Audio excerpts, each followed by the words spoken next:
Meus amados, há muitos privilégios que Deus dá a nós. E um desses privilégios é poder falar numa noite como esta. Eu não sei se é a mesma preocupação de cada um dos meus colegas preletores. A gente treme nas pernas. Por mais que a gente tenha pregado, por mais que a gente tenha estado presente em muitos lugares, mas falar a colegas sobre o ministério, sobre o trabalho do Senhor, sobre a vida pastoral e sobre a vida do lar do pastor, sua esposa, isso mexe conosco. O texto que nós escolhemos é um texto que traz em si um momento novo na vida. E por isso eu escolhi, porque eu creio que quando nós saímos de nossas casas, temos o privilégio, muitos enviados pelas suas SAFs, outros pelo seu conselho, outros individualmente.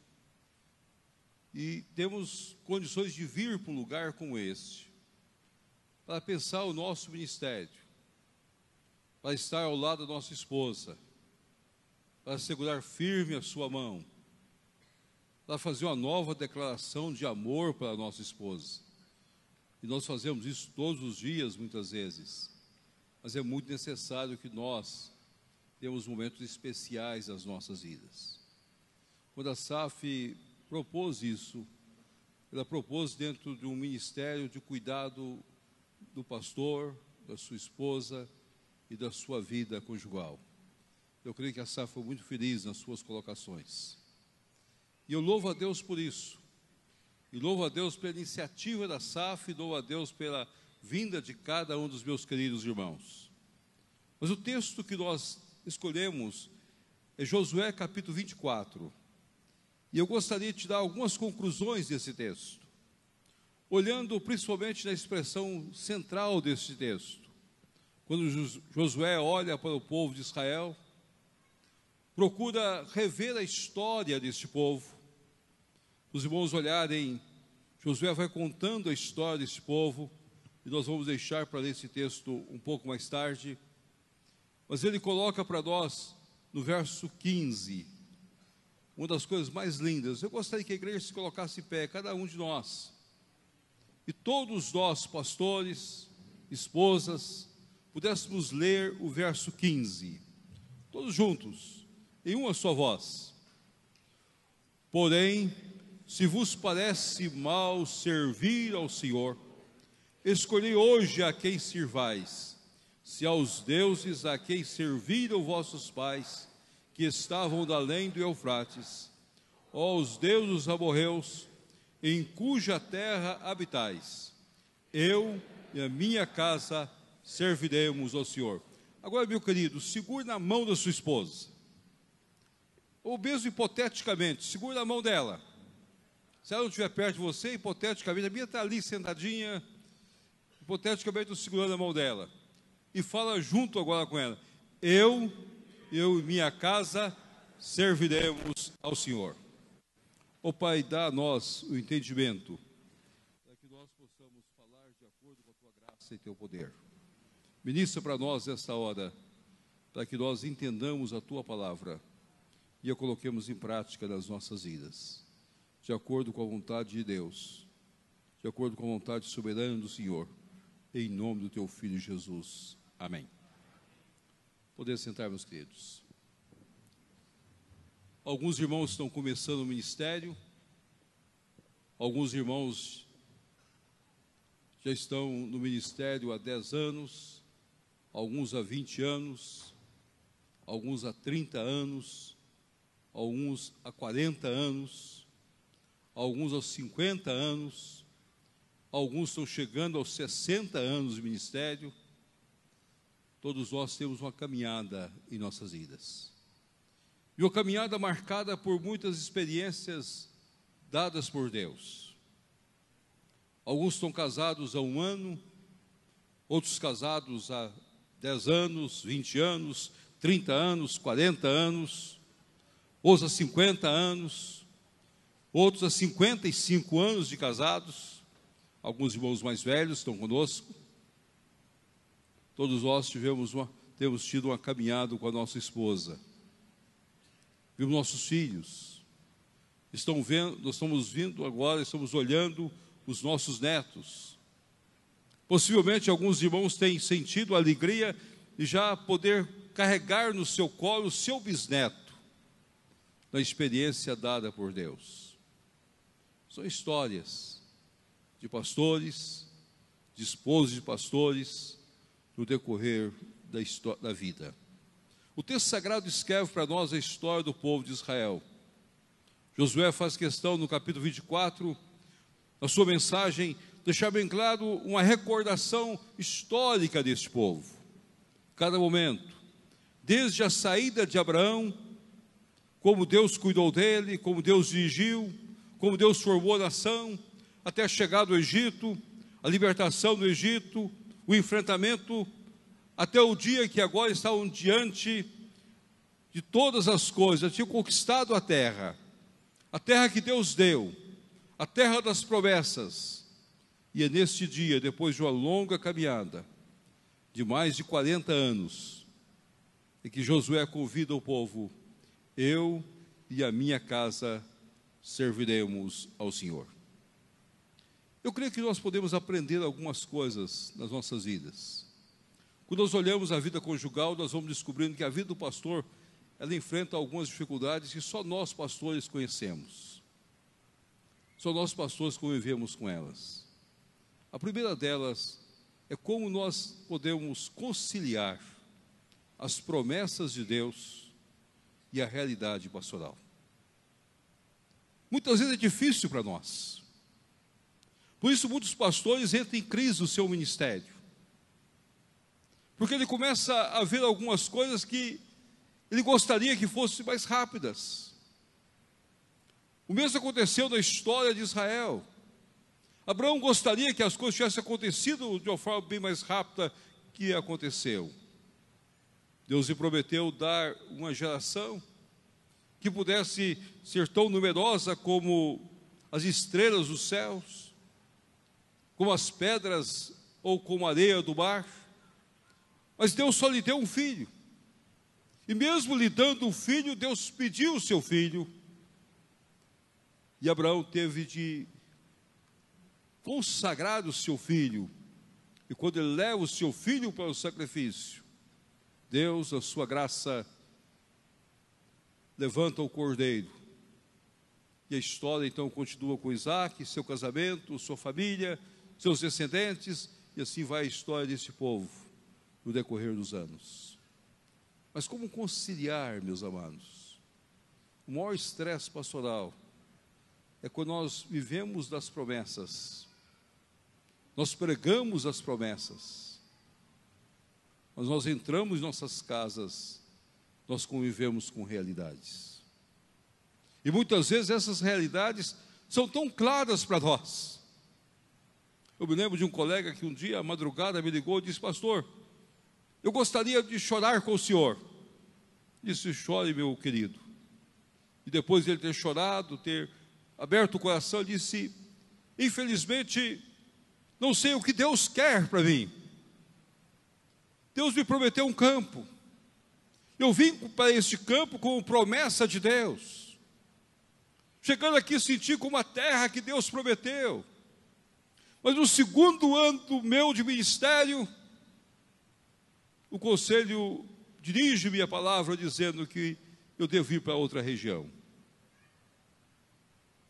Eu tenho convicção que é meu lugar. E a minha esposa, como ela vai entender? Como ela vai compreender esse Deus que muda a história? Eu falei com ela que aqui é a terra da promessa que Deus tinha dado a nós. Eu disse aos meus filhos, e meus filhos não aguentam mais mudar de escola. E agora? Meus amados, naquele momento eu só pude orar com aquele irmão, conviver com o drama dele, com as lágrimas dele e com as amarguras do coração dele. E ajudá-lo a encontrar outro campo, que não foi tão fácil, para que ele pudesse exercer o seu ministério.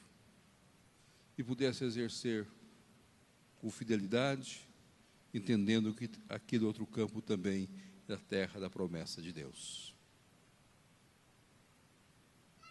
O Deus que promete, Ele cumpre as suas promessas. Mas muitas vezes nós achamos tão longe, tão difíceis da nossa realidade. E algumas vezes isso machuca as nossas vidas, no trato com a nossa esposa, com os nossos filhos, com a nossa família pastoral, na intimidade dos nossos lares. Quando nós chegamos em casa, tiramos o terno, tiramos nossas roupas e olhamos a realidade do dia a dia que nós vivemos. Como nós podemos compreender todas as coisas? Eu tenho visitado muitos lares de muitos colegas pelo Brasil afora, cada um convivendo com um drama e com uma luta diferente, cada um sentindo e fazendo história de uma maneira diferente, mas todos nós, pastores, enfrentamos o mesmo drama. Explicar que o Deus da promessa, o Deus da aliança, está presente nas nossas vidas. E Ele faz parte integral das nossas vidas. E Ele não nos desampara, mesmo nas horas mais difíceis das nossas vidas, cuidando da nossa casa, cuidando dos nossos filhos, cuidando do nosso ministério, abrindo portas, abrindo caminhos, dando-nos oportunidades. É assim a história de Israel, dia após dia, de acordo com a graça de Deus. Mas há um fato também que muitas vezes leva-nos a ter problema no nosso ministério. Nós vivemos uma vida em que muitas vezes o Deus da promessa promete o sustento para nós. Promete que nós vamos ter o necessário para as nossas vidas. Como Ele prometeu a Israel. Ele pegou Israel lá no Egito e levou até a terra prometida, sem que Israel semeasse, sem que Israel plantasse, sem que Israel colhesse, sem que Israel cuidasse do gado, sem que Israel olhasse onde havia água ou deixasse de haver água. Deus providenciou todas as coisas. Mas há um estresse na vida pastoral muito interessante. Nós pregamos isso. Mas quando nós fechamos a porta do nosso quarto, da nossa casa, nós começamos a discutir com a esposa: onde você vai trabalhar? E o esposo olha para a esposa e diz: é necessário que você trabalhe. É necessário que nós possamos dividir as tarefas da casa para cuidar dos nossos filhos.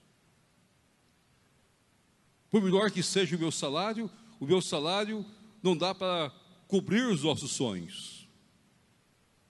E agora? É outro drama.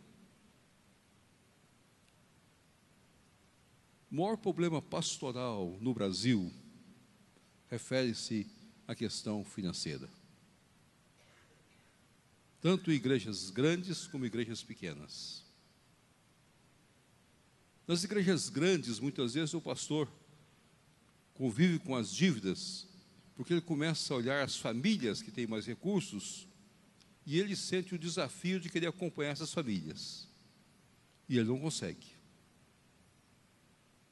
Nas igrejas pequenas, as igrejas não têm tanto recurso para suprir as suas necessidades, nem os seus sonhos. Por isso, 95% das esposas de pastor, as esposas trabalham fora. Tem uma atividade, tem um serviço, seja na escola, como professoras, a sua grande maioria. E hoje, muitas vezes, os nossos seminaristas estão olhando as namoradas com a possibilidade de encontrar uma profissional. Esse é outro grande desafio que nós já estamos vivendo no Brasil. Então, se nós estamos tratando da matéria, nós vamos ter coragem de enfrentar esses dramas. Não ficar passando a mão por cima da cabeça. São dramas que estão presentes no dia a dia nosso. Então nós temos de olhar também para essas situações e tentar mostrar que o Deus da promessa promete a nós cuidar de nós, independente do que aquilo que nós temos ou ganhamos. Nós vamos ensinar para os nossos colegas que é possível a esposa trabalhar ou trabalhar menos e cuidar da casa e equilibrar o seu trabalho e as suas funções e o ministério para que tudo ocorra de acordo com a vontade soberana de Deus. Sem ferir. Aí nós vamos lutar contra dois pecados. Dois ídolos que eu creio que Josué não traz para nós. Mas se você pensar nos deuses colocados aqui, você vai encontrar nesses deuses também esses mesmos ídolos. Então vamos ter que lutar contra a ganância, que é um dos ídolos muito sérios no ministério. E você vai ter que lutar também contra o ídolo de gastar mais do que você tem. Também outro ídolo muito sério no ministério. E que nós temos de ter coragem de começar a equilibrar nossas vidas. Amanhã o sábado, se Deus se permitir, nós vamos discutir como nós vamos chegar à jubilação sem estresse. Em uma das áreas, a área financeira. E eu quero discutir isso com muita liberdade com os irmãos. Mas nós precisamos olhar nessa área de nossas vidas. Como havia os ídolos do passado, havia os deuses passados, que era necessário lutar contra eles, não permitir que eles alojassem nas vidas. Na vida pastoral, muitas vezes, esses ídolos têm penetrado e têm destruído, e têm gerado problemas sérios. Aí o pastor exige que a esposa trabalhe 3 turnos, porque ela muitas vezes é bem preparada. Ele trabalha 3 turnos, e quando eles olham, eles perderam os filhos. Esta é outra realidade que nós temos no Brasil. Nós não conseguimos ainda ter coragem de dizer para... Muitas vezes nós falamos com os nossos membros: diga para sua esposa deixar um turno, deixar 2, ficar só num. Mas nós muitas vezes não temos coragem de falar isso na nossa própria casa. É necessário que nós tomemos decisões mais sérias. É necessário que nós, como pastores, enfrentemos essa situação. Enfrentemos essa luta muitas vezes, em que a nossa esposa trabalha, nós exercemos nosso trabalho e o cuidado dos nossos filhos. Por isso, quando Josué chama-nos a atenção, eu e minha casa serviremos ao Senhor, Josué coloca uma das coisas mais duras para nós, porque Josué estava dizendo: a primazia da minha vida não é simplesmente viver com o Deus da promessa, não é simplesmente o equilíbrio entre o trabalho meu e da minha esposa, mas a primazia da minha vida é levar toda a minha casa a servir a Deus. Essa é a primazia que nós precisamos ter. Nós pastoreamos a igreja, mas muitas vezes nós não pastoreamos as nossas casas. Nós trazemos para casa o estresse do trabalho, as dificuldades do ministério, as lutas do ministério. É necessário que nós, pastores, tomemos algumas decisões como Josué tomou nesse dia. Como sacerdote da minha casa, eu quero assumir diante de Deus que eu e a minha casa estamos a serviço de Deus. A primazia nossa a se servir a Deus. Vamos cortar muitas coisas. Se não for necessário, vamos cortar na carne. Mas eu quero que meus filhos sejam vasos preciosos nas mãos de Deus. Eu quero que, quando ficar velho, eu poder olhar para os meus filhos e vê-los como homens de Deus. Às vezes pode ser uma das coisas mais difíceis. Pega a história dos homens da Bíblia. A história do sacerdote Eli. Que tristeza. O sacerdote, a história de Samuel. Que tristeza. A história de Davi. Que tristeza. Grandes homens de Deus. Nós precisamos não só olhar para essa história, mas nos prevenir para que essa história não aconteça conosco. Como nós temos colocado a nossa família no altar de Deus. Quando a SAF nos convida para esses 3 dias, eu creio que não é só pensar no nosso relacionamento entre esposo e esposa, aprofundarmos o amor de um para com o outro, mas é pensarmos também como nós podemos ter de volta e ver os nossos filhos, os nossos netos na casa de Deus. Há muitos pastores que, infelizmente, trazem para os filhos a tristeza do ministério, trazem para os filhos a amargura do ministério. Não é isso que eu vejo em Josué. Josué foi um homem diferenciado. Lutou ao lado de Moisés, lutou com o povo, andou 40 anos com o povo, agora já envelhecido, olhando todas as perspectivas da vida. Josué toma uma das decisões mais duras, convida o povo: eu e a minha casa serviremos ao Senhor. Que nesses dias assim façamos, para a glória de Deus. Amém.